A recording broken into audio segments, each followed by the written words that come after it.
ओम नमो Narayan. United global peace foundation, project self, United consciousness की तरफ से आप सभी का हार्दिक स्वागत है। दोस्तों, हम लोग रामचरित मानस सीरीज का अध्ययन कर रहे हैं। आज 33वां सेशन है। हम अयोध्या कांड पढ़ रहे हैं। दोहा 70 से आज आगे बात शुरू करेंगे। पिछले सेशन में हमने इस बात पे चर्चा की थी कि किस प्रकार जब श्री राम जी का वन गमन की खबर पूरी अयोध्या में फैली तो माता कौशल्या, माता सीता,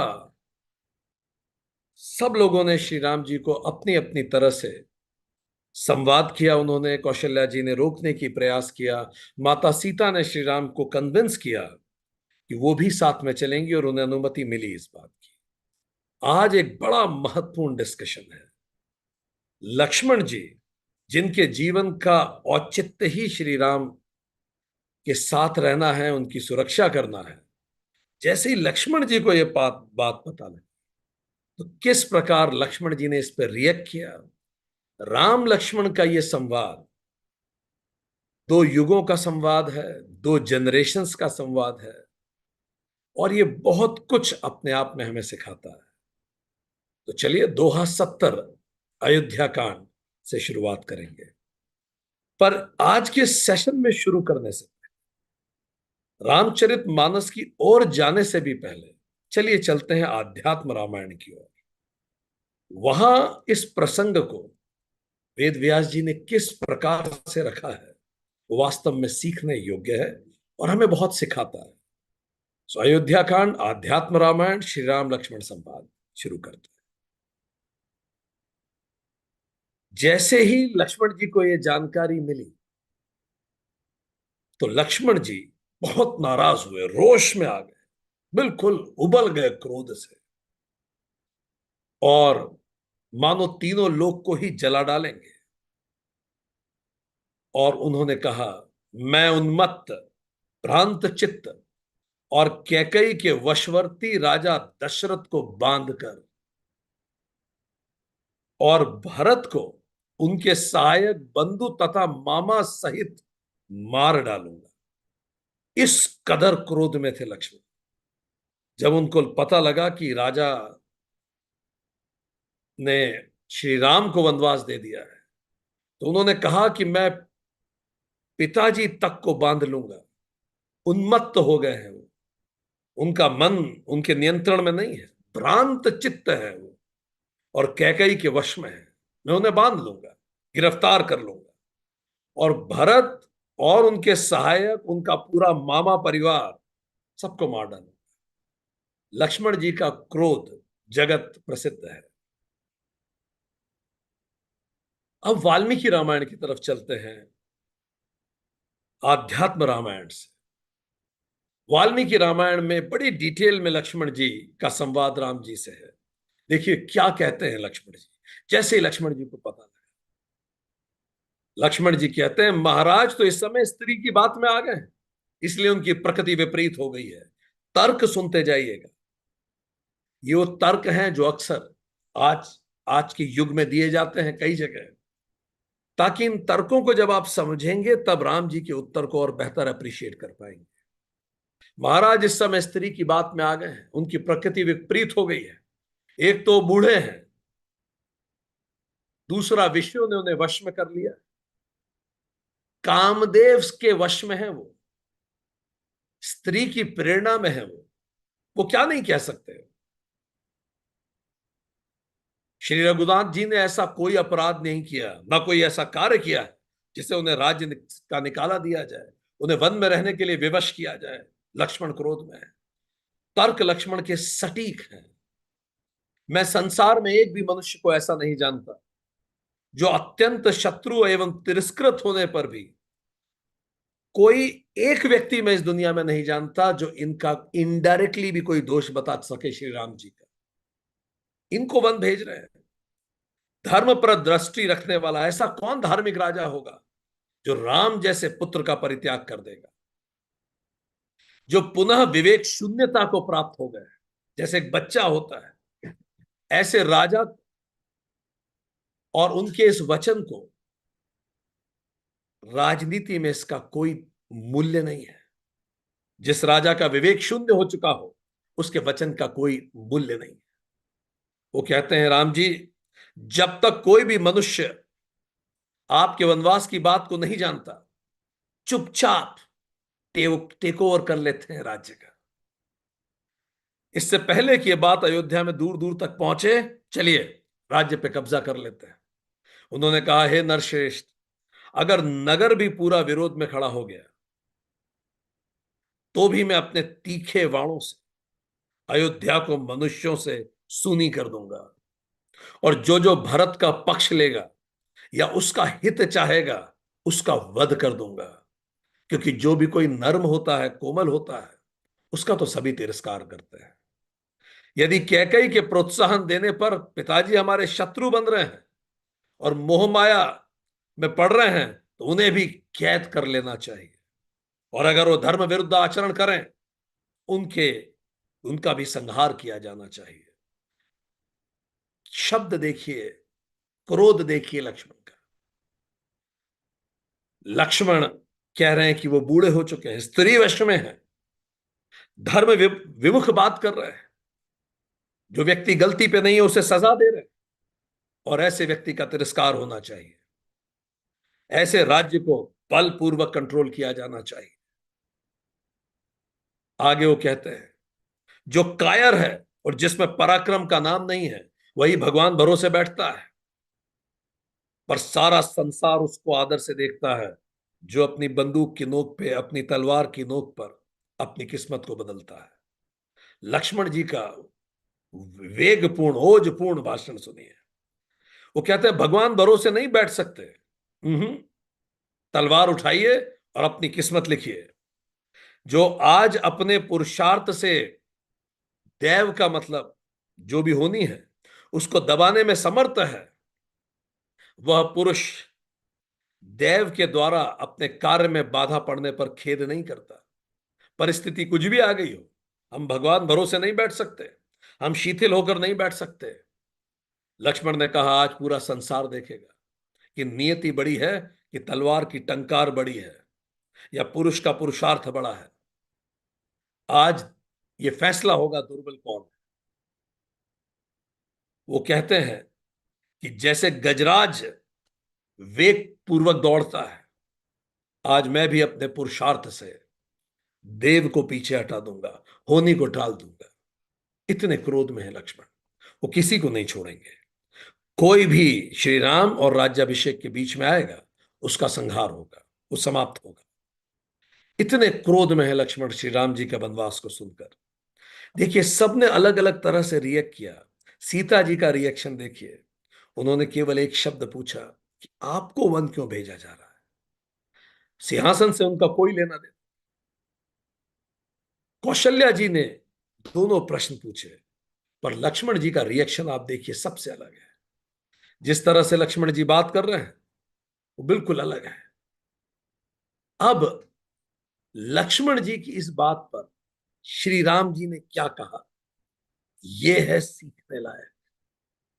जब भी विपरीत परिस्थितियां आती हैं जीवन में, अब श्री राम बता रहे हैं वो क्यों शांत हैं इतने, वो कैसे शांत रह पा रहे हैं, उनके दिमाग में क्या चल रहा है, वो लक्ष्मण को बता रहे हैं। चलिए लक्ष्मण के साथ हम भी सीखते हैं कि विपरीत परिस्थितियों में कैसे डील किया जाए। श्री राम जी कहते हैं, इस जीवन में, इस जगत में पूर्वकृत धर्म के फल की प्राप्ति के अवसरों पर जो धर्म, अर्थ और काम तीनों देखे गए हैं, वे सब के सब जहां धर्म है वहां अवश्य प्राप्त होते हैं, इसमें संशय नहीं। राम जी ने कहा कि ये वर्तमान जीवन ले लो या पिछले कितने ही जीवन ले लो, एक एक शब्द याद रखिएगा। जो भी अर्थ और कामना धर्म आधारित है, बस वही जीवन सफल होता है, इसमें कोई संशय नहीं। तो अर्थ हो या काम हो, सबका धर्म आधारित होना अनिवार्य है, वही विजय होती है। जिस कर्म में धर्म का पुरुषा का समावेश ना हो, ऐसा कोई भी कर्म आप कर रहे हैं वो धार्मिक नहीं है, वो कार्य नहीं करना चाहिए।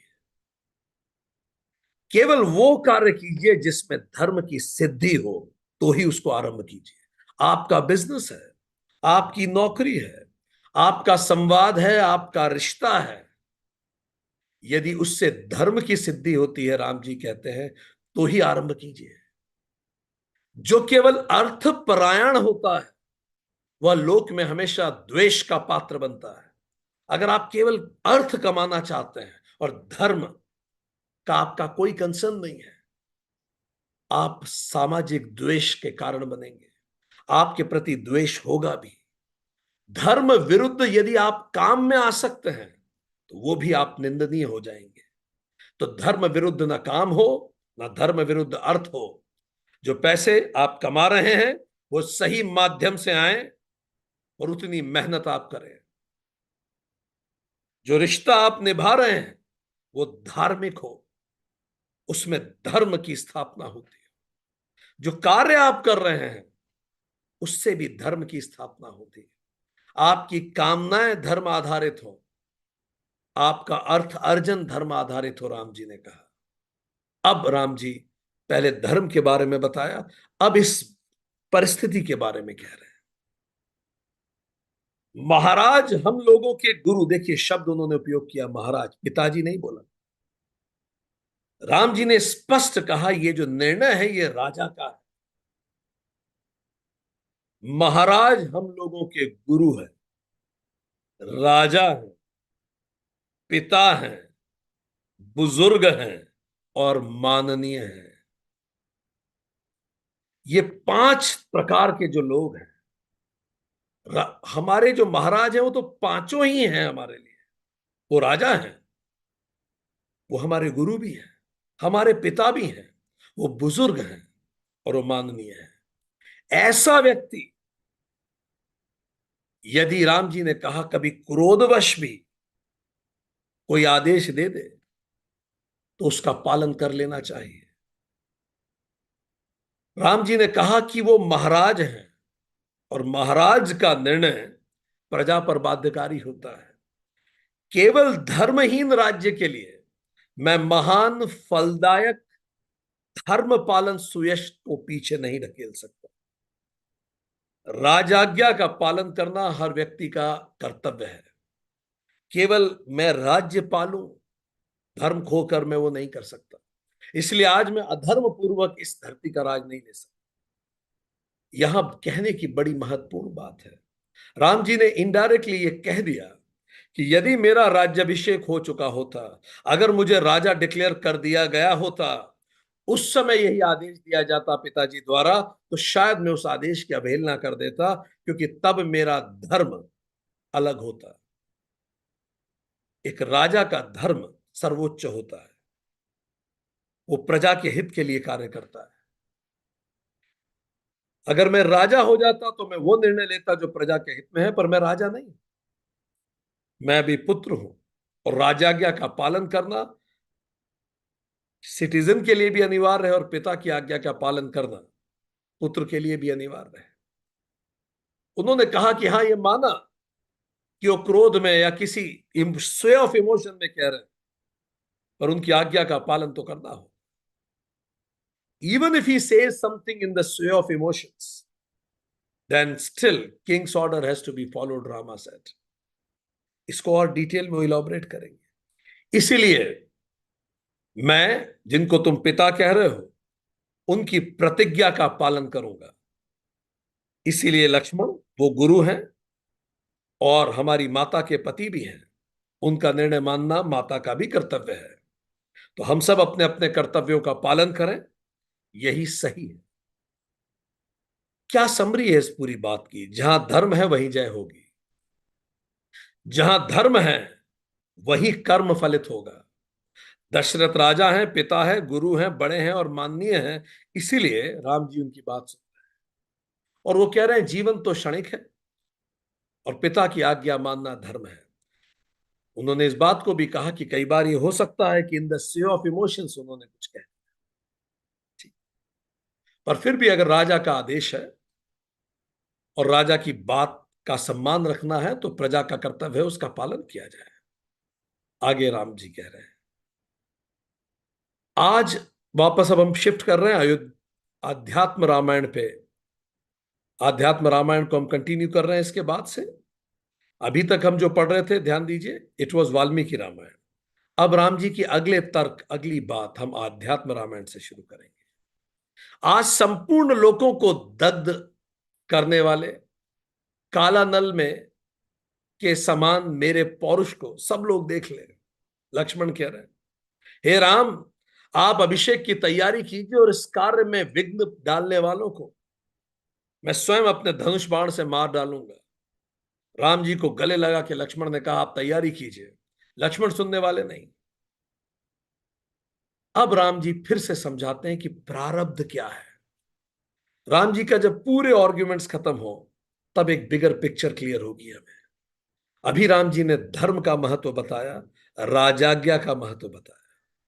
अब राम जी बता रहे हैं वो शांत क्यों है, वो कैसे शांत रह पा रहे हैं, प्रारब्ध क्या है। तो अब वाल्मीकि रामायण अयोध्या कांड सर्ग 22, प्रारब्ध होता क्या है। राम जी कह रहे हैं प्रारब्ध या दैव, ये जो कुछ हो रहा है ये नियति वश हो रहा है। लक्ष्मण, कैसे पता पड़े आपके जीवन में कोई भी घटना हुए, आप अपने जीवन की किसी भी घटना को याद कीजिए, क्या वो प्रारब्ध था या आप उसमें कुछ कर सकते हैं। उसका निर्णय लेने के लिए राम जी ने 3-4 फीचर्स हमें बताए। पहला, अचानक विपरीत मनोभाव हो जाए तो मानो यह दैव का विधान है। कोई व्यक्ति के भाव आपके प्रति अचानक ही बदल जाए, a sudden reversal of emotions, और वो परमानेंट रहे, मतलब व्यक्ति एकदम से बदल गया, इसका मतलब कुछ सृष्टि ने कुछ किया है। वो ऐसा था नहीं आज तक, अचानक धोखा दे दिया उसने।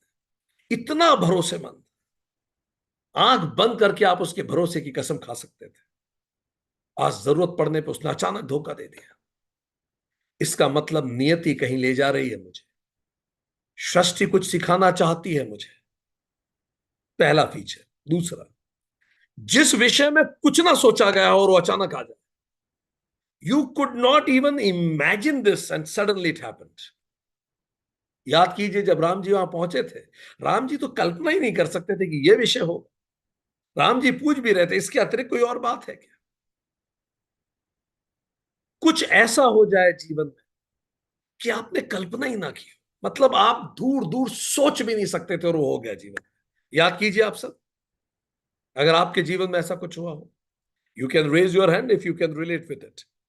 अचानक कुछ ऐसा हो, मतलब आपने कहीं दूर दूर तक नहीं सोचा।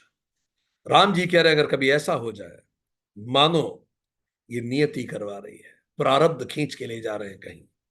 ये प्रारब्ध आ गए सामने, यही देव है, अनकंट्रोलेबल्स है। तीसरा फीचर, सुख दुख भय क्रोध लाभ हानि उत्पत्ति और विनाश, इस प्रकार के जितने भी परिणाम प्राप्त होते हैं जिनका कोई कारण समझ में नहीं आता, जानिए वो सब नियति है। आप सोच सोच के परेशान हो गए, पर you can't comprehend the cause, ये क्या कारण है इसका, अकारण ही कुछ हो गया जीवन। You think you don't deserve it. There is no cause you can find to have for have this, having this effect. आपने ऐसा कुछ नहीं किया था to deserve this, फिर भी वो हो गया आपके साथ। राम कह रहे हैं ऐसा हो जाए तो मानो ये देव है, ये प्रारब्ध है, ये नियति है। बार बार जब मन में आए, मैं डिजर्व नहीं करता था, ये क्यों हुआ। यूनिवर्स कहीं ले जा रही है, कुछ बताना चाह रही है, कुछ सिखाना चाह रही है। जीवन का कोई महत्वपूर्ण अध्याय पाठ उस तरफ है। जो बात बिना सोचे विचारे अकस्मात सर पे आ जाए और प्रयत्नों द्वारा प्रारंभ किए गए कार्य को रोककर एक नया ही कांड उपस्थित करते हैं, मानो ये देव का विधान है, ये विधाता का विधान है। सडन ऑब्स्टिकल आ जाए और आपके सारे प्रयासों पर पानी फिर जाए। पूरे आपने सारे प्रयास किए थे और अचानक कुछ हो गया, सब कुछ बदल गया, मानो ये देव है। ये चार चीजें जब भी जीवन में आए, राम जी कह रहे हैं आंख बंद करके मुझे याद कीजिए, मैं ही तुम्हारी उंगली पकड़ के कहीं ले जा रहा हूं। पहला, अचानक कोई व्यक्ति पूरा ही पलट जाए, विश्वसनीय से विश्वसनीय व्यक्ति धोखा दे दे, कुछ ऐसा हो जाए जो आपने कभी सोचा भी,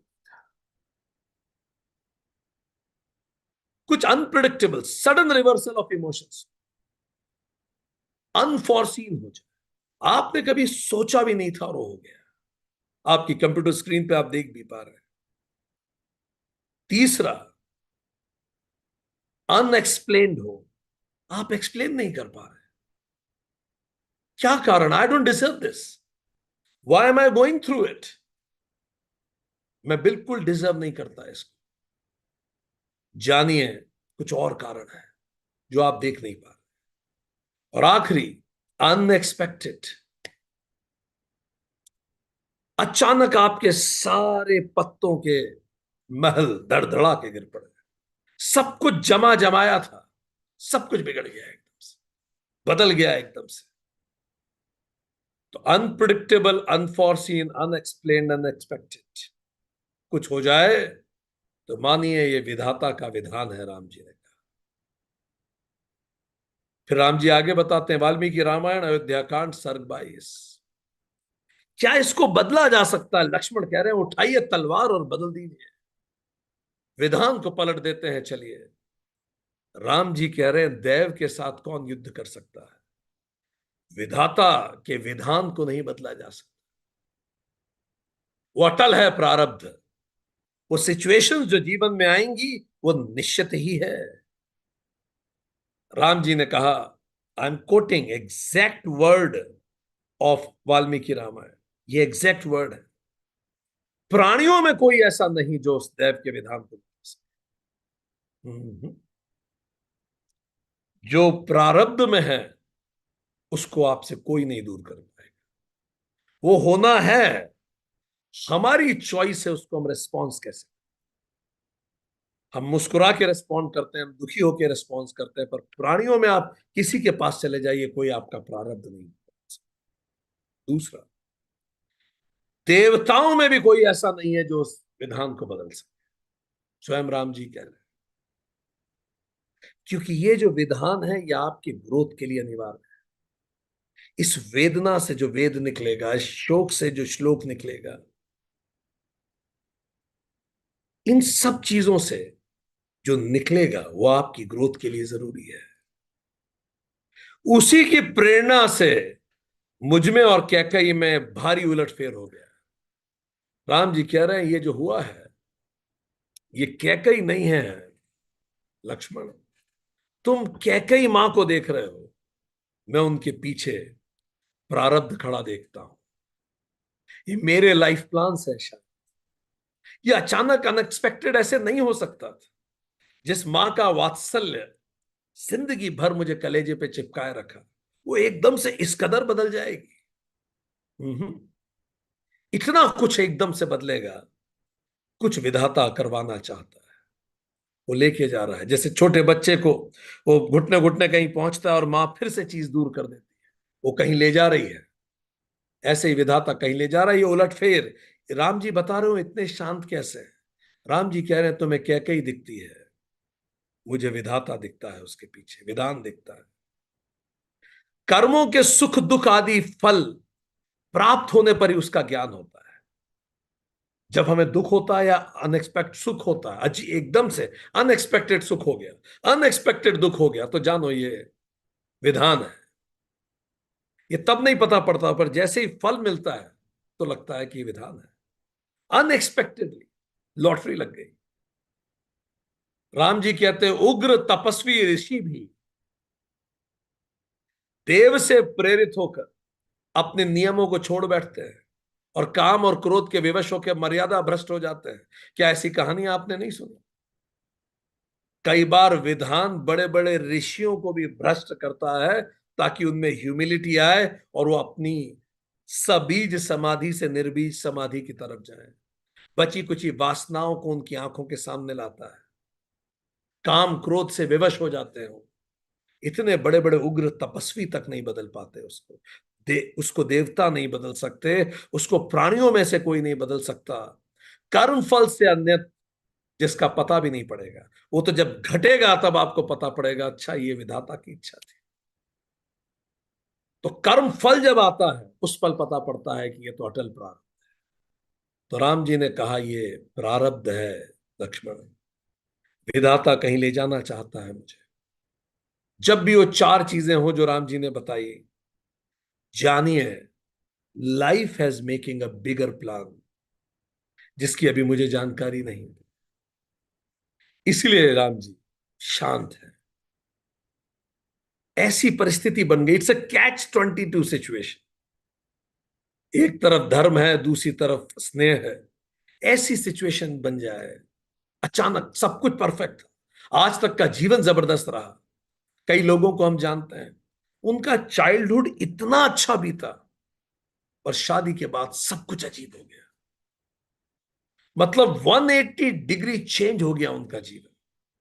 हम ऐसे कई लोगों को जानते हैं कि उनके जब वो अपने पिताजी के साथ थे बिफोर मैरिज, इतना आदर्श उनका घर, उन्होंने माता पिता में कभी झगड़ा देखा नहीं जीवन में। और after marriage they find so much conflict between husband and them, 180 degree opposite. So ये जो हो रहा है, ये सिचुएशन, ये प्रारब्ध है, हमारे हाथ में बस ये है, हम इसको रिस्पॉन्ड कैसे करते हैं। How do we respond to it, and our response should be धार्मिक। This is what is Rama is saying. इस बात पे क्रिब करना कि ऐसा क्यों हो गया इज यूजलेस। ये विधान है, इसीलिए ऐसा। इसलिए इस प्रश्न को वहीं खत्म करें। विधाता कहीं ले जाना चाह रहा है, प्रश्न खुद के लिए सही क्या है, अब मैं क्या कर सकता, how should I deal with this situation. तो राम जी आगे बताते हैं कैसे डील किया जाए। वाल्मीकि रामायण अयोध्या कांड सर्ग 22। राम जी बताते हैं कैसे प्रारब्ध को डील किया जाए। कभी भी प्रारब्ध आपके जीवन में आए, अजीब सा प्रारब्ध, अनएक्सपेक्टेड, अनएक्सप्लेन्ड, अनप्रिडिक्टेड, अनप्रेसिडेंटेड, अचानक हो गई चीजें, आप रिसीवर एंड पे हैं। पहला कह रहे हैं, तात्विक बुद्धि के द्वारा स्वयं के मन को स्थिर करें। सबसे पहले खुद को शांत करें उस स्थिति में। Still your mind by intellect rooted in absolute. ये याद दिलाएं खुद को, ये जगत प्रपंच है, नथिंग इज सीरियस।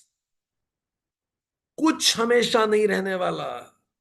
न मैं, न ये बिजनेस, न ये रिश्ते नाते, न ये दोस्त यार, न ये मकान, कुछ नहीं। चुटकी में चले जाएंगे हमसे। इतना गंभीरता से लेने की आवश्यकता नहीं। तात्विक बुद्धि, absolute intellect rooted in absolute, इससे मन शांत होगा। कि ये तो ड्रामा है, प्रपंच है, ऐसा सोचे सब। सी द एब्सोल्यूट रियलिटी, इससे मन शांत होगा। याद दिलाइए खुद को, जब ऑफिस में कोई पॉलिटिकिंग करे, कोई बैक बाइटिंग करे, बहुत तेज गुस्सा आ रहा है, सही बात को भी कोई गलत बता रहा है, सबसे पहले खुद को याद दिलाओ ये सब ड्रामा है, पर्दे पे एक पिक्चर चल रही है, रिलैक्स। इससे मन शांत होगा। फिर क्या करें, राम जी बताते हैं, सोचें यही मेरे कल्याण का मार्ग। See the situation as blessing in disguise. ये जो हो रहा है, इससे मुझे कुछ महत्वपूर्ण सिखाया जाना है, नहीं तो मेरे साथ ऐसा नहीं। मैं डिजर्व ही नहीं करता यार, इतनी मेहनत, इतना सब करने के बाद मेरे साथ ये जीवन में क्यों हो रहा है। क्योंकि कुछ सीखना है, मेरे कल्याण का मार्ग है। हम लोग धन्य हैं, हमारी जमीन पर राम हुए और इतने स्पेसिफिक स्टेप्स उन्होंने बताए। सोचा कैसे जाना चाहिए, राम जी कह रहे हैं ये सोचिए कि इससे मैं सीख क्या सकता हूं, क्या लर्निंग छुपी है इस घटना के पीछे। थर्ड, किसी व्यक्ति को दोष न दें। See people just as instrument, don't blame anybody. वो तो आए थे आपको टेस्ट करने, कि इतने सालों से आप क्लासेस अटेंड कर रहे हैं, इतने सालों से आप स्क्रिप्चर्स पढ़ रहे हैं, इतने सालों से आप स्वाध्याय कर रहे हैं, इतने सालों से हम सीख रहे हैं, स्वाध्याय कर रहे हैं, क्या हमारा व्यवहार पहले से परिष्कृत हो गया? बस वो तो इंस्ट्रूमेंट बन के आए थे टेस्ट करने। उन्हें क्या ब्लेम करना? Forget the people, take the learning. व्यक्ति को दोष मत दीजिए। क्यों? क्यों ना दें? उसको आप कंट्रोल थोड़ी कर सकते हैं। उसने जो करना था किया। कितना ही सोच लें उस व्यक्ति, दिन रात डूबे रही यही सोच में उसने ऐसा क्यों किया, अरे कर दिया, जिसको जो करना था कर दिया। सब नियति वश बने हैं, उसने कर दिया। केवल धैर्य का आश्रय लें, नॉन रिएक्टिव हो जाएं। रिएक्शन में कुछ ज्यादा गलत कर देंगे, कुछ ऐसी गलती हो जाएगी जो आप करना नहीं चाहते थे। नॉन रिएक्टिव रहिए। यह समय धैर्य का है। जब इतनी तेजी से परिस्थितियां बदल रही हैं, आप धैर्य धीरज रखिए। आप रिएक्टिव मत होइए, नहीं तो चीजें आप और बिगाड़ देंगे। मन में दो भाव मत आने दीजिए, क्रोध और शोक। किसी व्यक्ति के प्रति क्रोध, और जो आप मेरे साथ हो रहा है उसमें उसके प्रति शोक। विक्टिमाइज्ड फील करना, शोक में डाल जाना और उसको ब्लेम करना, उसके प्रति क्रोध होना, ये दो भाव मत रखें। क्यों शोक ना करूं? पॉइंट नंबर 2 में राम जी उत्तर दे चुके हैं। सोचें यह कल्याण का मार्ग है। क्रोध क्यों ना करूं? वो व्यक्ति केवल एक इंस्ट्रूमेंट है, उसको नियति ने चुना है मुझे वो अनुभव देने से जो मेरी ग्रोथ देने के लिए, जो मेरी ग्रोथ के लिए अनिवार्य है।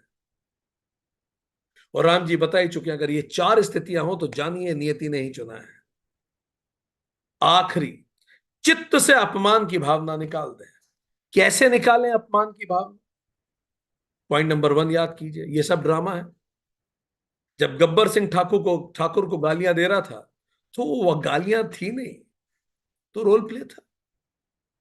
क्या मान क्या अपमान, ये भावना हमें आहत कर देगी और उससे हम गलत निर्णय लेंगे, रिएक्टिव हो जाएंगे। सब आ रहे हैं, जैसा उन्हें बिहेव उचित लगता है वैसा कर रहे हैं। अगर हम इतना ज्यादा उसको ईगो पे ले लेंगे तो अंततः हम गलत निर्णय लेंगे, रिएक्टिव हो जाएंगे, परेशान होंगे, खुद का मन जलाएंगे। सामने वाला गलत कर रहा है, हम धैर्य से रहे। सब अपने कर्मों से गुजरते हैं, हम अपनी सिचुएशन को बेस्ट कैसे डील करें। So how to deal with प्रारब्ध? आपके सामने जो डायग्राम है वो समरी है पूरी। आई मींस इंटेलेक्ट, कैसा होना चाहिए? लाइफ को कैसे देखे? Still your mind by intellect rooted in absolute. दूसरा, इंटेलेक्ट सिचुएशन को कैसे देखे? See situation as blessing in disguise. तीसरा, पीपल को कैसे देखे? See people just as instrument, don't blame anybody. हाँ हाँ, वो भी अपनी नियति वश आपके साथ ये सब कर रहा है। माइंड को कैसे ले जाना है? Patient, have patience. Second, no anger और सैडनेस, ना उसके प्रति गुस्सा ना खुद के लिए sadness. And third is no feeling of insult, कि मेरा बहुत अपमान हो गया। आप खुद भी जलेंगे और रिएक्टिव होकर और गलत कर जाएंगे। धैर्य रखिए, फिर निर्णय लेंगे क्या करना है। ये पूरा चीज जो हमने अभी आपको पढ़ाई, ये इस तरह से दी हुई है अयोध्या कांड श्री वाल्मीकि रामायण। प्रारब्ध क्या है? वो 4 कारण। प्रारब्ध क्या बदला जा सकता है उसके बारे में राम जी ने बताया, और प्रारब्ध में हमारा सम्यक व्यवहार कैसा हो वो भी राम जी ने बताया। इन सब के बाद राम जी आगे जोड़ते हैं, जैसे पहले वो कह रहे हैं भरत लक्ष्मण को, और कैकेयी जी को भी उन्होंने कहा, जैसे राजा ययाति लौट आए थे मैं भी आ जाऊंगा। 14 साल कहां बीतते, यूं बीतेंगे। कौन थे राजा ययाति? कैसे वो कह रहे हैं? वो कह रहे हैं संसार में धर्म ही श्रेष्ठ है, जैसे ययाति लौटा है। ययाति चंद्रवंशी राजा थे। महाभारत के अष्टम पर्व में इनका उल्लेख आता है, आदि पर्व में, अष्टम अध्याय में, आदि पर्व के। राजा ययाति चंद्रवंशी राजा थे। राजा नहुष के पुत्र थे। वो बहुत ज्यादा भोग विलास में लिप्त रहते थे। उनको शारीरिक सुख सुख की बहुत ज्यादा इच्छा हो, एक्सेप्शनल। एक दिन उन्होंने क्या किया, जो देवगुरु थे शुक्राचार्य, उन्होंने उनकी कन्या शर्मिष्ठा से विवाह कर, और उनकी जो पहली पत्नी थी वो भी शर्मिष्ठा की बहन थी, देवयानी। तो वो न्याय नहीं करते थे दोनों के साथ, और फिर भी उनके शरीर की जो तृप्ति थी कभी होती नहीं थी। तो इसीलिए क्रोध में होकर उन्होंने, शुक्राचार्य जी ने श्राप दिया कि तुम वृद्ध हो जाओगे और तुम्हें यौवन का सुख नहीं मिलेगा। अब जिसका पूरा सुख ही शरीर से संबंधित था, उसको एक श्राप मिल गया कि तुम, यौवन खत्म हो जाएगा तुम्हारा। बड़े दुखी हुए, ग्लानि में आए, उन्होंने माफी मांगी। तो उनको यह कहा गया कि यदि कोई तुम्हारी बुजुर्गी अपने ऊपर ले ले तो तुम्हें फिर से यौवन मिल सकता है। अब उनके 5 बेटे थे। उन्होंने पांचों बेटों से पूछा, कोई मेरी बुजुर्गी लेगा? अब वो सब यंग थे, क्यों लेते? तो किसी ने नहीं लिया। पर उनका एक पुत्र था, पांचों में से पुरु, छोटा पुत्र था। पुरु ने कहा कि ठीक है पिताजी, मैं आपकी बुजुर्गी अपने लिए ले लेता हूं और मेरी युवा अवस्था में आपको दे। तो उनको फिर से युवा अवस्था मिल गई और पुरु यंग एज में ही बुजुर्ग हो गए। उन्होंने फिर बहुत समय तक भोग किया, भोग वासनाओं से लिप्त रहे, पर अंततः वो खुद ऊब गए। और उन्होंने कहा, कामस्य न अंतः विद्यते, काम से कभी अंत नहीं आता। तो कोई संतोष उन्हें नहीं मिला। उसके बाद उन्होंने राजपाट सारा त्याग दिया, अपने पुत्र को उनका यौवन लौटा दिया, और उसके बाद वन की ओर प्रस्थान कर दिया। उन्होंने अपने पुत्र को अपना उत्तराधिकारी बना दिया, पुरु को, उसके इस समर्पण के लिए। इसीलिए पुरुवंश ही आगे चल के कुरुवंश बना, जिसमें पूरी महाभारत हुई। सो राम जी उनके बारे में बात कर रहे हैं कि ययाति भी लौट आए थे। ठीक, मैं भी लौट आऊंगा, आप चिंता ना करें, जैसे ययाति लौटे थे। ययाति स्वर्ग लोक को त्याग दिया, उन्होंने सारा भोग लिया और फिर लौट आए। फिर उन्होंने कहा कि कुंड मुनि भी पिता की आज्ञा का पालन करते हुए उन्होंने गौवध तक कर दिया था राम जी। अब यहां भी ये समझ लेने जैसा है। ऐसी कहानी आती है, कुंड मुनि एक महान तपस्वी थे, विद्वान थे, तपस्या में रहते। उनके पिता ने आज्ञा दी कि तुम गौवध कर दो। पिता ये देखना चाहते थे कि क्या वो पिता की आज्ञा का पालन करते हैं। अब उनके मन में धर्म अधर्म का द्वंद्व था। पिता कुछ गलत चाह रहे थे हो जाए। तो कुंड मुनि ने पिता की आज्ञा का पालन करते हुए संकल्प लिया कि ठीक है, मैं, आप कहेंगे तो गौवध कर दूंगा। तो उनका यह मानसिक संकल्प इस बात का प्रतीक था कि उन्होंने मानसिक रूप से गौवध कर दिया।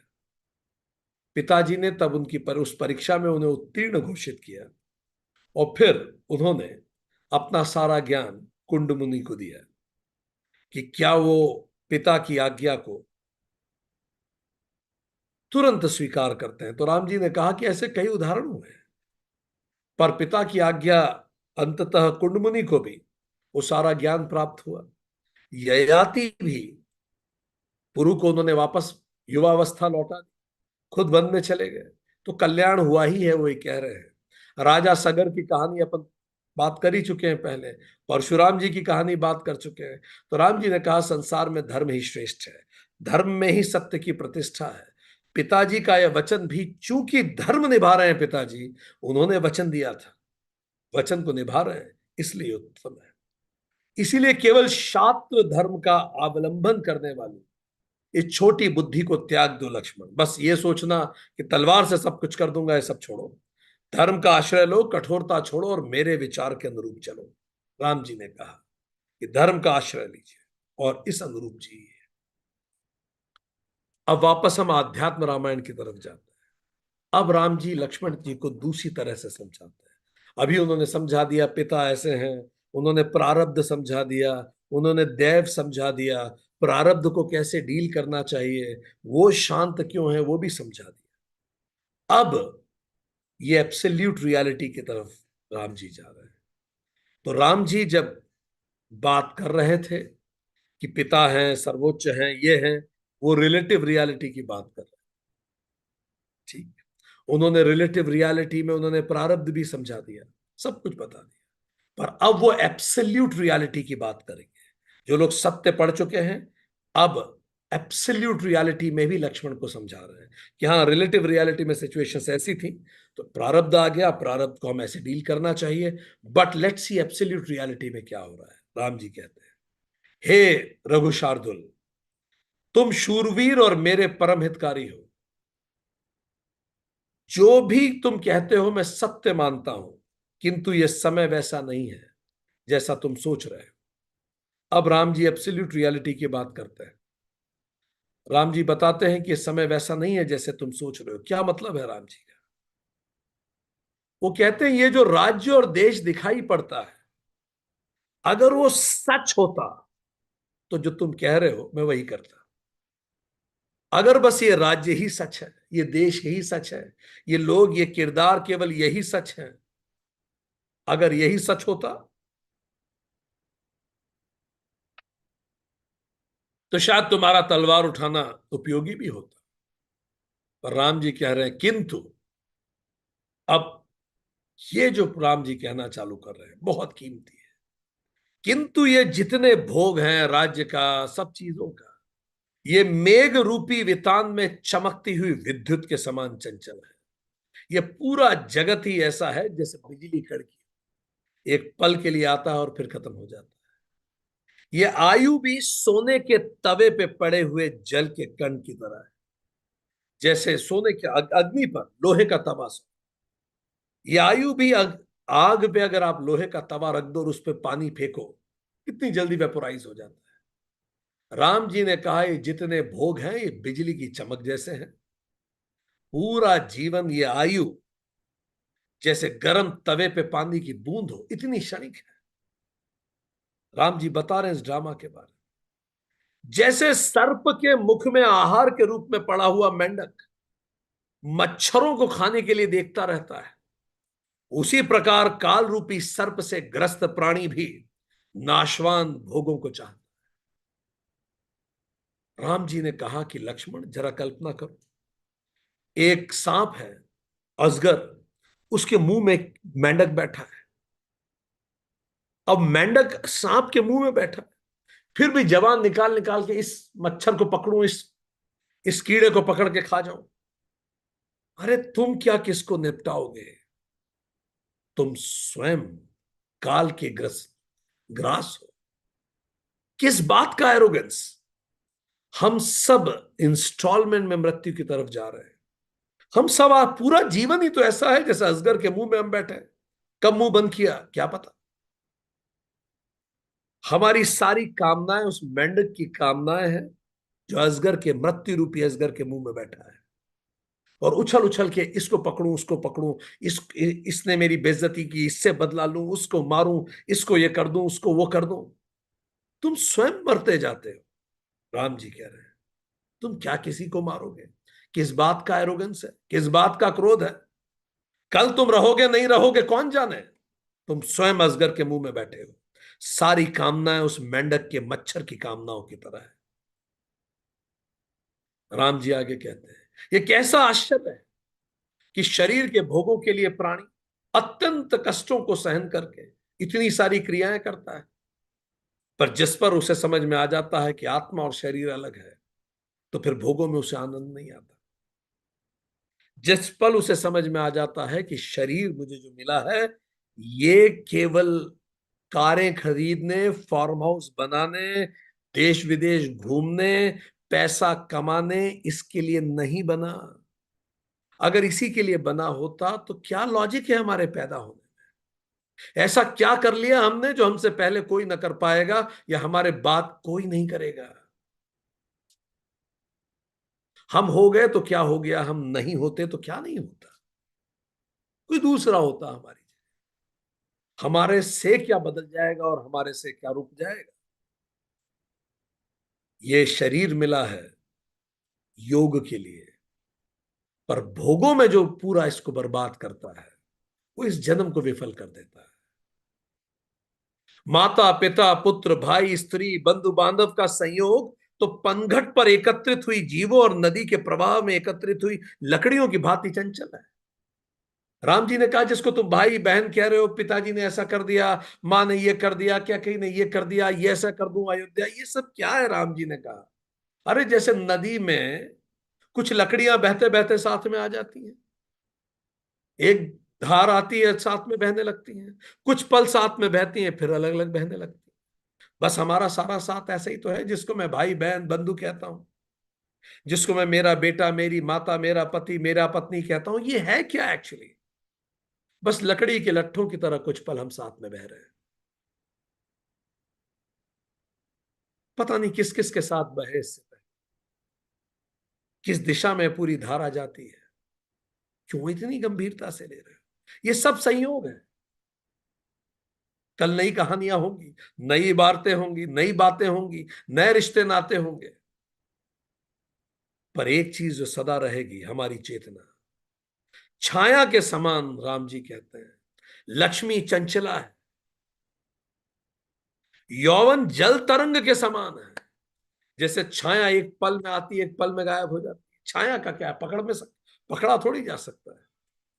लक्ष्मी तो शेयर मार्केट के शेयर की तरह है, आज बढ़ गया कल गिर गया क्या पता। तो लक्ष्मी छाया की समान चंचला, उसे पकड़ा नहीं जा सकता, उसे देखा जा सकता है।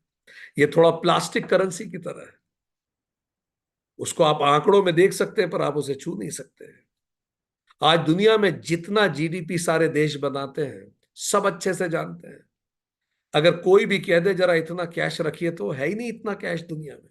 It's a bubble economy, it's a shadow economy जो इकोनॉमिस्ट कहते हैं। वही राम जी कह रहे हैं हजारों साल पहले कि लक्ष्मी तो शेडो है, इतनी है ही नहीं जितनी बताई जाती है। That's what you call as bubble economy in economics. किसी भी बैंक के पास अगर सारे जितने भी लोगों का बैंक में अकाउंट है वो खड़े हो जाएं और कहें कि मुझे आज कैश चाहिए, 2 घंटे के अंदर बैंक का दिवालिया घोषित हो जाएगा, है ही नहीं कैश। ये तो बबल है, दिखता है, छाया है। लक्ष्मी तो आज है कल नहीं रहेगी। और यौवन लहर है एक, पता ही नहीं पड़ता जब हम लोग कांच में देखते हैं, उम्र बढ़ती जा रही है पर अंदर का जो मैं हूं वो तो वही है ना। मैं तो वही वही बच्ची हूं जो पापा की गोद में खेलती थी, मैं तो वही बच्ची हूं जो लड़कपन में कॉलेज गई थी, मैं तो वही बच्ची हूं जिसके अरमान थे। कांच में देखती हूं या देखता हूं तो उम्र बड़ी लगती है, पर मैं तो उतना ही हूं जितना था मैं शुरू से। पता नहीं कौन बढ़ रहा है, हु इज एजिंग, सब कुछ बदल गया। अभी हम कहीं कॉलेज में पढ़ा रहे थे तो कुछ एक आध स्लैंग्स लिखे थे, तो हम वहां अटक गए, उसको स्क्रीन पे लिखे थे तो हम अटक गए। हमने पूछा ये क्या है, तो सारे के सारे बच्चे एक साथ बोले इसका मतलब ये है। तो हमने बोला फिर हम क्यों नहीं समझ पाए? तो बच्चे कहते हैं सर आप पिछली जनरेशन के हैं। ठीक। तो अब तो जल तरंग नहीं आ गई है। ठीक। अभी हमारे एक मित्र हमें कह रहे थे कि एक मूवी जो उनको बिल्कुल पसंद नहीं आई वो सुपर हिट हो गई। तो अब हम भी उनको कह रहे थे यार अब हम लोग पुरानी जनरेशन के हैं, जब जो मूवी आपको पसंद नहीं आ रही वो सुपर हिट हो रही है इसका मतलब अब आपकी लहर गुजर चुकी है, अब नई तरंगों का जमाना है। ठीक।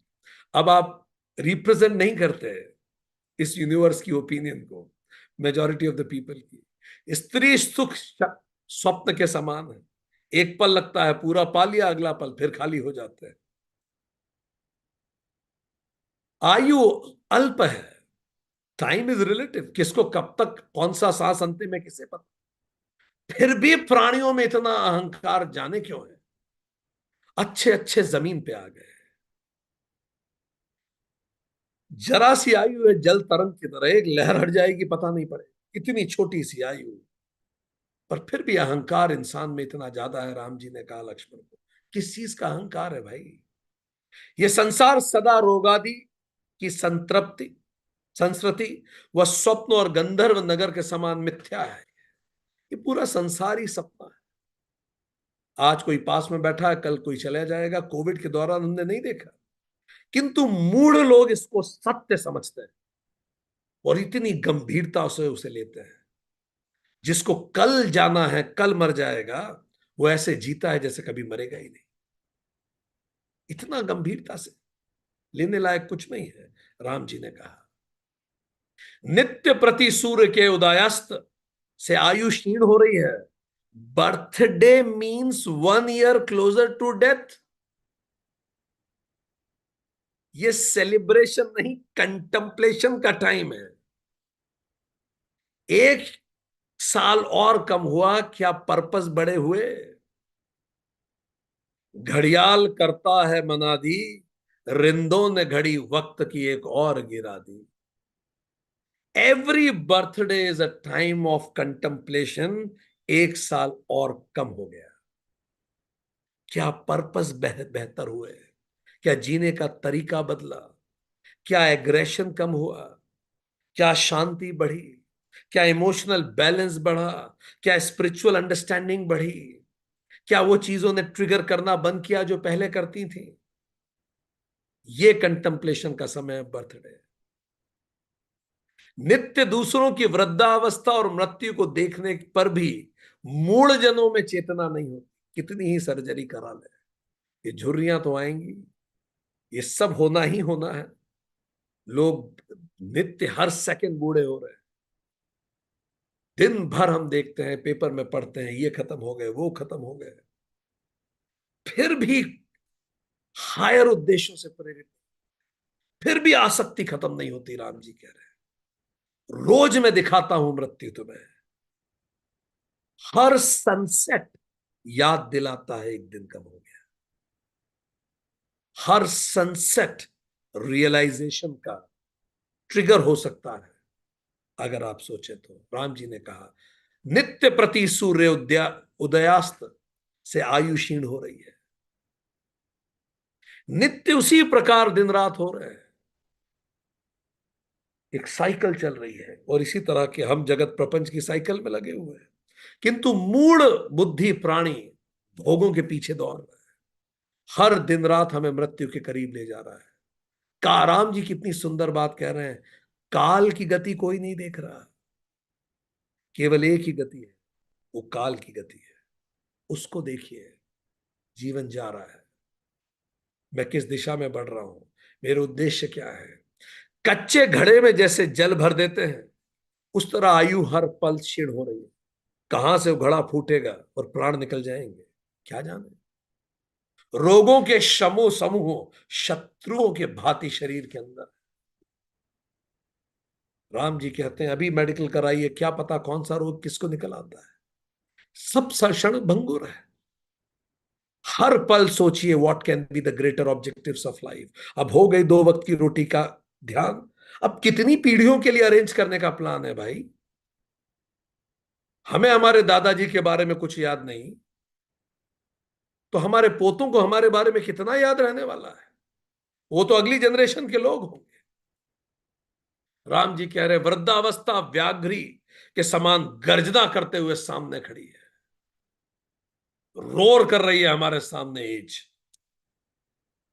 और साथ साथ में मृत्यु चल रही है, बिल्कुल हैंड इन हैंड।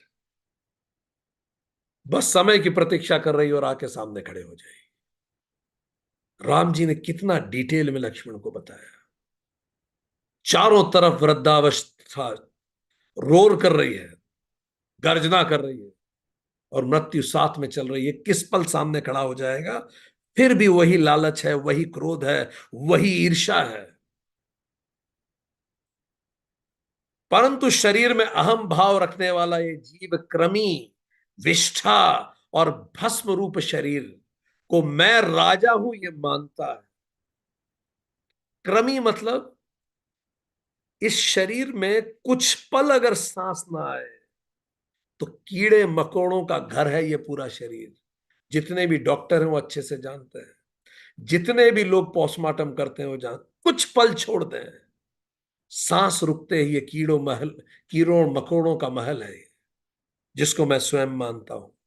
क्रमी रूप, विष्ठा रूप, इस शरीर से जो कुछ निकलता है पूरे 9 द्वार से, सब कुछ बदबू मारता है, अवशिष्ट है, भस्म रूप है। ये भस्म से निकल के भस्म में ही जाने वाला है। ये शरीर जब कहता है मैं राजा हूं, तो राम जी कहते हैं मैं चकित होता हूं, ब्रह्म चकित होता है। ये शरीर जब एरोगेंट होता है। हे लक्ष्मण, तुम सोच समझ के बताओ कि जिसके द्वारा तुम इस संसार को भस्म करना चाहते हो, वह त्वचा, अस्थि, मांस, शुक्र, विष्ठा, मूत्र अथवा रुधिर आदि से निर्मित ये विकारी और परिणामी देह आत्मा कैसे हो सकती है? ये तुम कैसे हो सकते हो? इतनी यात्राएं रही तुम्हारी, ये कचरे का पुलिंदा तुम कर भी लोगे, अगली यात्रा में क्या करोगे? कितनी यात्राएं वैसी। इस देह में अभिमान रखने वाले पुरुष में सदा ही दोष आता है, वो दोष से ही भरा होता है। मैं देह हूं, इस तरह की बुद्धि का नाम अविद्या है।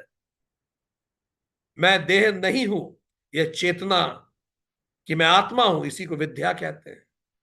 जन्म मरण रूपी संसार में अविद्या ही कारण है और विद्या इसको निवृत्त रखने वाली है। अतः मोक्षार्थियों को हमेशा विद्या उपार्जित करना चाहिए। हे शत्रुसूदन, अगर मारना ही है तो अपने काम और क्रोध को मारो। अगर शत्रु ही बनना है तो अपने काम क्रोध का संहार करो तलवार लेके। राम जी कहते हैं काम क्रोध आदि विकारों से मोक्ष प्राप्ति में बाधा होती है, और क्रोध तो सबसे ही बड़ा प्रचंड दुश्मन है। कृष्ण जी भी गीता में कह चुके हैं it's a highway to whole hell. जिनको गुस्सा जल्दी आता है वो दूसरों से 3 गुना तेज हेल की तरफ जा रहे हैं। राम जी ने लक्ष्मण को कहा क्रोध अपने आप में पर्याप्त है पतन के लिए, जिसके आवेग होने पर प्राणी पिता माता बंधु बांधव सबका वध कर लेता। आप नहीं देखते न्यूज़पेपर में? कुछ दिनों पहले पढ़ रहे हैं, पिता ने बेटी की हत्या कर दी, बेटी ने पिता की हत्या कर दी, भाई ने भाई की हत्या कर दी, क्रोध आवेगवश। मन के संताप का मूल कारण क्रोध ही है। जब क्रोध आता है तो मन में आता है कि मैं कुछ कर जाऊं। क्रोध ही संसार का बंधन है और धर्म को नाश करता है। इसलिए लक्ष्मण तुम क्रोध का त्याग कर दो। ये क्रोध महान शत्रु है, तृष्णा वैतरणी नदी है, और संतोष नंदन वन और शांति ही कामधेनु है। कितनी सुंदर बात हो। उन्होंने कहा ये जो क्रोध है यही शत्रु है, और ये जो लालसा है ये वैतरणी नदी है। वैतरणी नदी जो है, हम पहले इस बारे में बात कर चुके हैं। पृथ्वी और पितृलोक यमलोक के बीच में एक नदी शास्त्रों में आती है, बहती है, और मृत्यु के बाद जीवात्मा इस नदी को पार करती है। ये नदी क्या है? इसमें खून की नदी है, ये मल भरा हुआ है, विष्ठा है, कीड़े मकोड़े हैं, सड़ रहा है सब कुछ, उस नदी से गुजरती है। ये नदी क्या है? ये शरीर है। हमारा क्षणभंगुर होना है, वही नदी है। तो जीवात्मा इस तरह की नदी से गुजरती है, ताकि जीवात्मा को फिर वितृष्णा हो जाती है शरीर से, कि मैं इस शरीर को खुद मानती रही। ये हड्डियां बह रही हैं, ये खून बह रहा है, ये मल बह रहा है। तो जीवात्मा उस नदी से बहकर जाती है, फिर यम तक पहुंचती है, फिर यम उसके कर्मों के अनुसार निर्णय लेते हैं, न्यायालय तक पहुंचती है। तो कह रहे हैं ये जो वैतरणी नदी है ये तृष्णा है, या ज्ञान के कारण की तृष्णा है। संतोष ही नंदनवन है और शांति ही कामधेनु है। चाह गई चिंता गई मनवा बेपरवाह, जिसको कुछ ना चाहिए तेशाहन के शाह। जो जिसके मन में शांति है, संतोष है, उसको सब कुछ मिल गया। अतः लक्ष्मण तुम शांति धारण करो। इसे इससे क्रोध रूपी शत्रु का प्रभाव तुम पर नहीं होगा। यह आत्मा देह इंद्रिय मन प्राण और बुद्धि आदि से पृथक शुद्ध स्वयं प्रकाश अविकारी और निराकार है। जब तक प्राणी देह इंद्रिय प्राण आदि से आत्मा को पृथक नहीं जानते, तब तक वो मृत्यु के जाल में फंसकर सांसारिक दुखों से पीड़ित होते रहते हैं। अतः सर्वदा अपने हृदय में बुद्धि आदि से आत्मा से भिन्न है शरीर, इसका अनुभव करो। इस संपूर्ण बाह्य जगत के व्यवहार का अनुवर्तन करो तथा सुख और दुख प्रारब्ध के अनुसार भोगते हुए मन में दुख मत रखो। स्वीकार करो जीवन जैसा आ पड़े, और जो अपने हाथ में है उस रूप में उसका उत्तर दो। हे रघुपुत्र, बाहर से कृतत्व प्रकट करते हुए प्रारब्धवश उपस्थित कार्य को करते रहने से तुम बंधन में नहीं बंधोगे। अंदर से शांत रहो और बाहर से रिस्पॉन्ड करो, रिएक्ट मत करो। जस्ट एज कृष्ण कहते हैं भगवत गीता में, ये सारा संसार मैंने बनाया पर मैं तो अकर्ता हूं। कृष्ण कहते हैं भगवत गीता में, अर्जुन करने लायक तो कुछ नहीं, सब ड्रामा है, पर फिर भी मैं खेलता हूं। यही लीला है। मैं अपनी नौकरी पे जाता हूं, मैं रिश्ते नाते निभाता हूं, वास्तव में देखा जाए तो इसका सार क्या है? कुछ भी नहीं। मेरे होने ना होने से कोई फर्क नहीं पड़ता, पर मैं अपने इस इनकारनेशन को स्पिरिचुअल एलिवेशन का माध्यम मानता हूं। इसीलिए बाहर से कृतत्व करता हूं और अंदर से मैं शांत रहता हूं, और जो भी चॉइसलेस सिचुएशंस आती हैं उनको स्वीकार करता हूं। इस तरह से तुम बंधन में नहीं बंधोगे। कृतत्व करते रहो, अपने जो कर्म है कर्तव्य कर्म उसको निभाओ। जो भी चॉइसलेस सिचुएशंस तुम्हारे सामने आ जाएं उनको स्वीकार करो। Change the changeable, accept all the choiceless situations. तुम अकर्ता भाव से कर्म में नहीं बंधोगे। अतः राग द्वेष से रहित होकर शुद्ध स्वभाव में रहने के कारण तुम कर्मों में लिप्त नहीं रहोगे। किसी से राग द्वेष नहीं, सब अपना अपना काम कर रहे हैं। वो उसकी नियति उससे वो बुलवा रही है, जो कह रहा है उसको उतनी ही मति है। कहां कहां मैं रिएक्ट करूं, इससे राग इससे द्वेष। बहुत सारी यात्राएं रही, बहुत सारी यात्राएं आने वाली हैं। ये सोच के तुम किसी भी कर्मों से लिप्त नहीं रहोगे। यह करने पर तुम संपूर्ण दुखों पर कभी बाधित नहीं होगे। वो फिर कौशल्या जी को कहते हैं, हे माता, तुम भी इस कथन पर विचार करना जो मैंने लक्ष्मण को कहा है। राम जी कहते हैं, मेरे पुनः मिलने की प्रतीक्षा करते रहना, और ऐसा करने से तुम्हें अधिक समय दुख नहीं होगा। जो जो मैंने कहा उस पर सोचना। वो कह रहे हैं मां को, हे मां तुम भी सोचना, ये 14 साल तुम भी सोचो, मैं भी सोचता हूं। इससे तुम्हारा मन शांत होगा। कर्म में बंधन में फंसे हुए जीवों का सदा एक ही साथ रहना कभी नहीं हुआ। मां कितनी बार बिछड़े हैं, कितनी बार फिर से मिले, इस जन्म में अगले जन्म में, तो लकड़ी के लट्ठे बिछड़ना मिलना लगा रहता है। मां कहां इतनी गंभीरता से लेती है। फिर मिलेंगे, अगली लहर आएगी, फिर से मिलेंगे साथ में। नदी के प्रवाह में पड़ी हुई बहती नौका सदा साथ साथ नहीं चलती। हे माता, ये 14 साल की अवधि आधे क्षण के समान व्यतीत हो जाएगी यदि आपने आत्मचिंतन किया। अब आप दुख को दूर करके मुझे वन में जाने की अनुमति दीजिए। आपके ऐसा करने से मैं वन में और सुखपूर्वक रह पाऊंगा। तो राम जी ने माता से अनुमति ली। इस प्रकार बारंबार हृदय से लगाकर माता ने श्री राम को विदा किया। तदंतर लक्ष्मण जी श्री राम की आंखों में आनंद के आंसू भर लक्ष्मण जी श्री राम से आंखों में आनंद के आंसू भरकर गदगद वाणी से लक्ष्मण जी ने, ये जब सुना लक्ष्मण जी ने सारी बात, तो उन्होंने राम जी को बोला, आपने मेरा सारा संदेह दूर कर दिया। सच तो है, हम कभी अलग नहीं हो सकते। लकड़ी के लट्ठे की तरह फिर मिलेंगे, फिर साथ में बहेंगे। ये तो जगत प्रपंच है, लगा ही रहता है। We are too temporary to have permanent problems. अब मुझे आपको वनवास दिए जाने पे कोई क्रोध नहीं, पर अब आप मुझे अपनी सेवा के लिए पीछे पीछे आने दीजिए। अब विषय बदल गया लक्ष्मण का। ठीक, अब दूसरा आर्ग्यूमेंट कि ठीक है, अब मुझे कोई कंफ्यूजन नहीं, ये ड्रामा है, मैं समझ गया, पर अब इस ड्रामा में मुझे अनुचर बनाइए, मैं आपके पीछे पीछे आऊं। चलिए वापस लौटते हैं रामचरितमानस पे। 70वां दोहा। यहां से अब रामचरितमानस आज शुरू हुई है। अभी तक वाल्मीकि और आध्यात्म रामायण चल रही थी। माँ तो पिता गुरु स्वामी सिख सिर धरी करहि सुभाय, लहू लाभ तिन जन्म कर, न तुरु जन्म जग जाए। जो लोग माता पिता गुरु और स्वामी की शिक्षा को स्वाभाविक सर पर चढ़ाकर उसका पालन करते हैं, उन्होंने ही जन्म लेने का लाभ पाया है, अन्यथा जगत में जन्म ही व्यर्थ व्यर्थ है। आज हम जो भी कुछ है हमारे गुरुओं की शिक्षा है, माता पिता ने हमें आगे बढ़ाया है। अस जिय जान सुनहु सिख भाई, करहु मातु पितु पद सेवकाई। भवन भरत रूप सूदन नाही, राउ वृद्ध मम दुख मन माही। राम जी कह रहे हैं भाई, अब मेरी बात सुनो। तो तुम यहां रहो और माता पिता की सेवा करो। भरत शत्रुघ्न घर पे नहीं है, पिताजी वृद्ध हैं, उनको देख के मेरा मन दुखी होता है, तुम उनकी सेवा करो।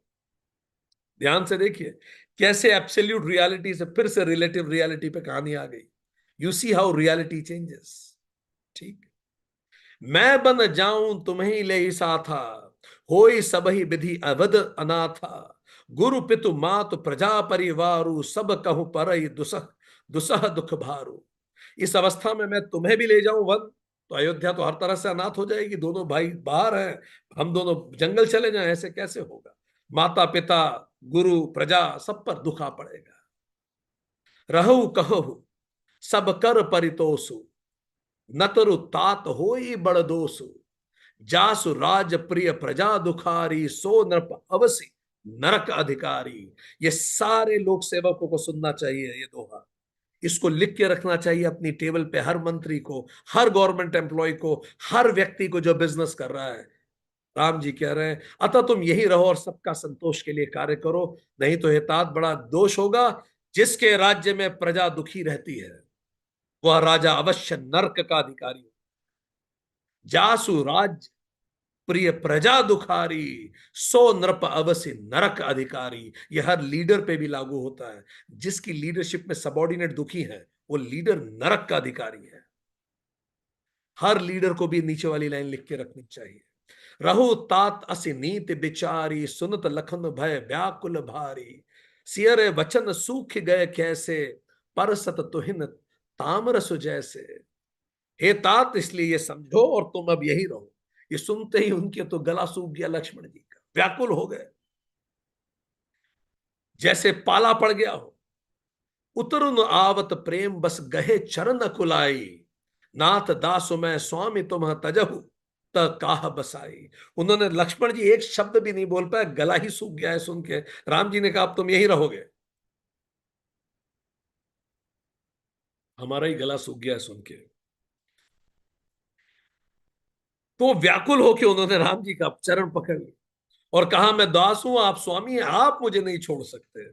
आप अगर छोड़ देंगे तो मेरा वशी क्या है। बहुत सुंदर बात उन्होंने कही। जैसे एक छोटा बच्चा जब भीड़ में जाता है, भीड़ में जाने से पहले छोटा बच्चा पिताजी की उंगली पकड़ा रहता है, पर भीड़ में जाते ही बच्चा पिताजी को कहता है आप मेरी उंगली पकड़िए, क्योंकि गलती से मैं आपकी उंगली छोड़ सकता हूं पर आप मेरी उंगली नहीं छोड़ेंगे। ऐसे ही लक्ष्मण जी कह रहे हैं अगर आपने छोड़ दिया नाथ तो मैं कर ही क्या सकता। लक्ष्मण जी बेढाल हो गए। दीन मोहि सीख, दीन मोहि सिख नीक गोसाई, लागी अगम अपनी कदराई। नरबर धीर धर्म धुरिधारी, निगम नीति कहते अधिकारी। हे स्वामी आपने बहुत अच्छी आज मुझे सीख सिखाई है, पर वो जो आखिरी बात आपने कह दी है यहां रहने की, वो मेरी दिमाग में, मेरी समझ से बाहर है। मैं कायरू में नहीं समझ सकता। शास्त्र और नीति तो वे ही श्रेष्ठ पुरुष अधिकारी हैं जो धीर हैं और धर्म की धुरी को धारण करने वाले हैं। मुझ में इतनी समझ नहीं। आप जो नीति कह रहे हैं आपसे दूर होने की नीति मुझे समझ में नहीं आती। बहुत सुंदर बात उन्होंने कही कि शास्त्र और नीति तो वे ही श्रेष्ठ पुरुष अधिकारी हैं। नीति के तो वही श्रेष्ठ पुरुष अधिकारी हैं जो धीर है और धर्म की धुरी को धारण करने वाले हैं। पर मैं नहीं समझ सकता। वो कह रहे हैं ये बहुत सही बात है पर मेरी बुद्धि इतनी नहीं है भगवान। वो कह रहे हैं मैं शिशु प्रभु सने ही प्रतिपाला, मंदरु मेरु की ले ही मराला।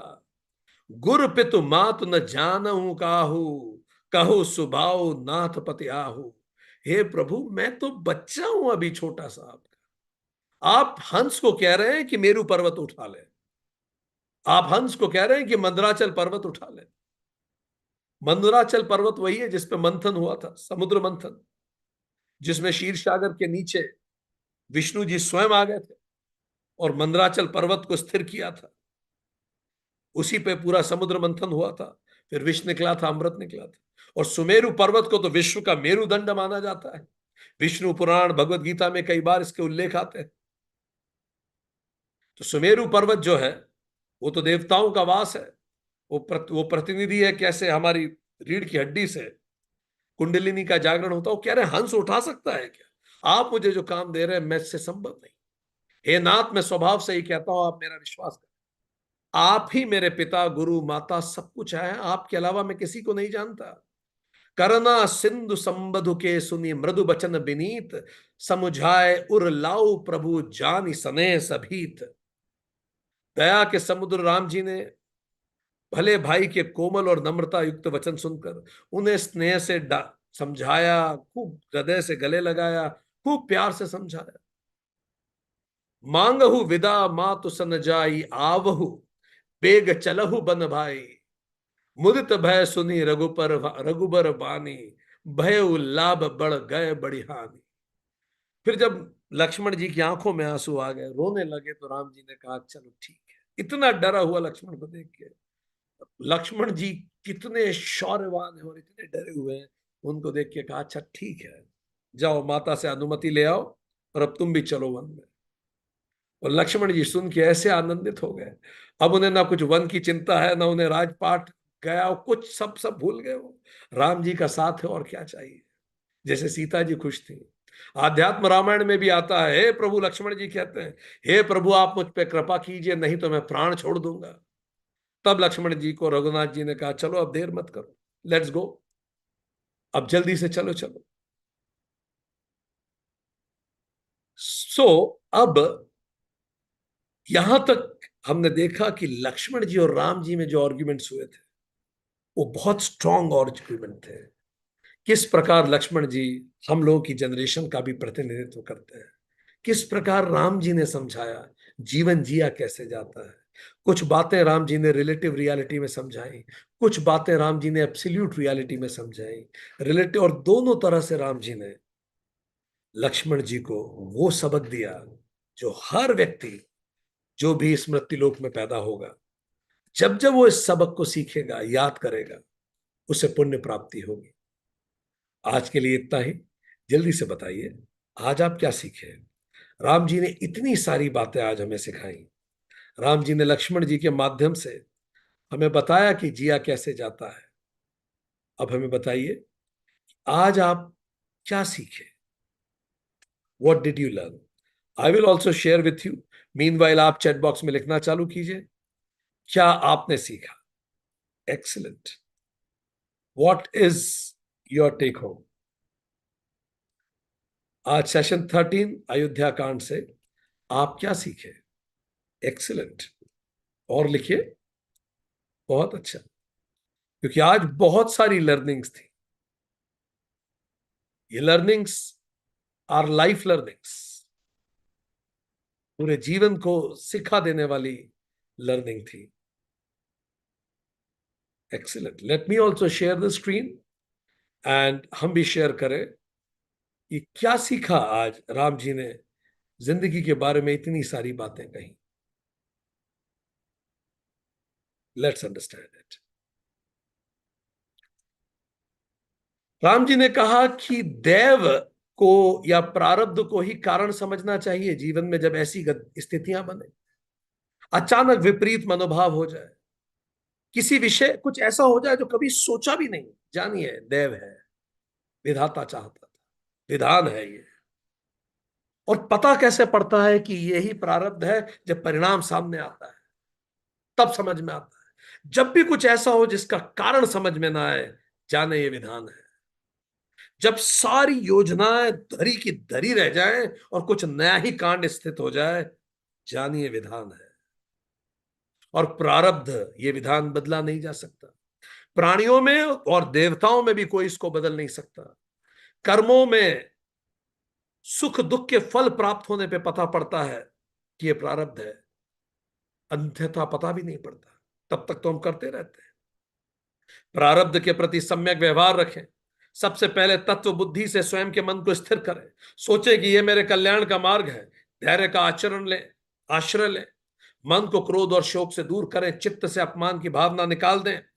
संसार में धर्म ही श्रेष्ठ है, धर्म से ही सत्य की प्रतिष्ठा है। पिताजी का यह वचन भी धर्म पे आश्रित होने के कारण ही उत्तम है। राम जी ने कहा, चूंकि ये वचन पूर्ति के लिए है, धर्म आश्रित है, तो ये ठीक है। धर्म का आश्रय लो, कठोरता छोड़ो। राज्य और देश जैसे दिखाई पड़ते हैं वैसे है नहीं। ये पूरा सब कुछ, ये भोग, ये तो बिजली की चमक जैसा है। ये आयु भी तपते तवे पर पानी की कण के समान क्षणिक है। काल सर्प जैसा कोई व्यक्ति, जैसे अजगर के मुंह में मेंढक तितलियां पकड़ना चाहता है, ऐसा इंसान की कामना है। हम क्या किसी से बदला लेंगे, एरोगेंट करेंगे, एरोगेंट हो रहे हैं। हम क्या किसी को हराएंगे, हम तो सभी हारे हुए हैं काल के हाथों। तत्व रूप में जान ले से कि आत्मा शरीर से भिन्न है। समस्त मनुष्य का शरीर, मनुष्य समस्त शरीर संबंधित भोगों से मुक्त हो जाता है। ये रिश्ते नाते लकड़ियों के लट्ठे हैं जो लहर के साथ आए, साथ में तैरे, फिर दूर हो जाएंगे। लक्ष्मी चंचलता है। यौवन जल की लक्ष्मी चंचल है, शैडो की तरह है। यौवन जल की लहर के समान अनित्य है। स्त्री सुख स्वप्न के समान मिथ्या है। आयु अल्प है। यह संसार रोगी की तरह क्षणिक है। जैसे रोगी की आयु का आप कुछ नहीं कह सकते। हर सूर्यास्त याद दिलाता है कि जीवन कम होते जा रहा है। फिर भी मूढ़ लोगों की आसक्ति कम नहीं होती। नित्य दिन रात याद दिला रहे हैं कि एक एक दिन कम होता जा रहा है, फिर भी लोग भोगों के पीछे भागते हैं। हमारा अस्तित्व कच्चे जल घड़े में भरे हुए जल के समान है। कहां से फूट जाएंगे हम नहीं कहते। वृद्धावस्था और मृत्यु निरंतर हमारे साथ चल रही है, कभी भी सामने आके आलिंगन करती। ये जीव क्रमी विष्टा भस्म, और यही तो शरीर है वो, और जीव उसको अब स्वयं मानता है। ये विकारी परमात्मी, इतनी सारी विकारी और परिणामी जो लगातार बदल रही है, ये देह आत्मा तो नहीं हो सकती। आईना और चेहरा, जैसे चेहरा बदलता है पर आईना तो वही रहता है। आईना साक्षी है, जैसे आत्मा साक्षी बनते हैं। दृश्य बदलते हैं, पर्दा वैसे ही रहता है। मैं देह हूं, ये बुद्धि विद्या है। मैं आत्मा हूं, यही बुद्धि। मैं देह हूं, यही बुद्धि अविद्या है। और मैं आत्मा हूं, यही बुद्धि विद्या है। दिस इज अविद्या, पॉइंट नंबर 36। मैं देह हूं, यही बुद्धि अविद्या है। मैं आत्मा हूं, यही बुद्धि विद्या है। मृत्यु रूपी संसार अविद्या का कारण। अविद्या के कारण ही ये मृत्यु रूपी संसार हमें सही लगता है। मोक्षार्थियों को हमेशा विद्या उपार्जन का प्रयास करना चाहिए। काम क्रोध लोभ विद्या के मार्ग में सबसे बड़े शत्रु हैं। इसमें से भी सबसे बड़ा शत्रु क्रोध सम है। क्रोध ही मन के संताप का कारण है। संसार के बंधन और धर्म को नाश करने वाला है। क्रोध महान शत्रु है। तृष्णा वैतरणी नदी है। संतोष ही नंदनवन है, और शांति ही कामधेनु है। तुम शांति को धारण करो। क्रोध रूपी शत्रु का प्रभाव तुम पर नहीं होगा, तुम पर नहीं होगा। संपूर्ण जगत के व्यवहार को और सुख दुख को अपने प्रारब्ध के अनुसार भोगते हुए अपने मन में दुख को मत समझो। अपनी विवेक बुद्धि से आत्मा का अनुभव करो। अंदर से शांत रहते हुए बाहर से प्रारब्ध के द्वारा उपस्थित कर्म करते रहो। इससे तुम कर्म बंधन में नहीं फंसो।